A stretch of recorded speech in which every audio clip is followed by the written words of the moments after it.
Junior NTR మనకు ఎప్పటినుంచో పరిచయమే. కానీ ఆయనని ట్రిపుల్ ఆర్ ప్రపంచ ప్రేక్షకులకు చేరువ చేసింది.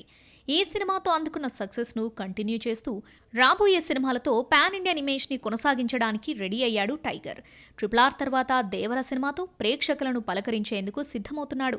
సెప్టెంబర్ 27న దేవర పార్ట్ 1 విడుదల కానుంది. ఈ సినిమా ట్రైలర్ను ముంబైలో గ్రాండ్గా లాంచ్ చేశారు. అయితే ట్రైలర్ లాంచ్కు ముందే ఎన్టీఆర్ ముంబైకి వెళ్లాడు. పక్కాగా ప్రమోషన్స్ ప్లాన్ చేసుకున్నాడు.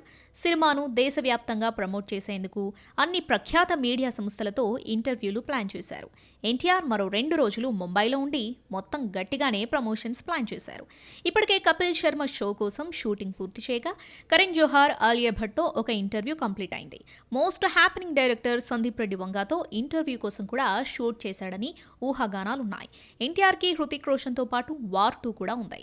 ఇది ఇండియన్ సినిమాస్లో నెక్స్ట్ బిగ్ థింగ్ అవుతుందని చెప్పొచ్చు. వార్ 2 విడుదలకు ముందే ఎన్టీఆర్ దేవరతో పాన్ ఇండియన్ ఇమేజ్ని సాధించాలనే ఆలోచనలో ఉన్నాడు. ఇది తారక్ టీం చేస్తున్న ఒక మంచి ప్లానింగ్ అని చెప్పొచ్చు. దీంతో అభిమానులు ఆనందం వ్యక్తం చేస్తున్నారు. ఇది కదా మాకు కావాల్సిందంటూ కామెంట్ చేస్తున్నారు. ఇక్కడతో ఎన్టీఆర్ క్రేజ్ మరింతగా పెరగడం గ్యారంటీ అంటున్నారు. దేవరా, వార్ 2, ఎన్టీఆర్, నీల్ సినిమాలతో టైగర్ కుమ్మేస్తాడని నమ్ముతున్నారు. మరి ముందు దేవరా ఎలాంటి రిజల్ట్ ఇస్తుందో చూడాలి.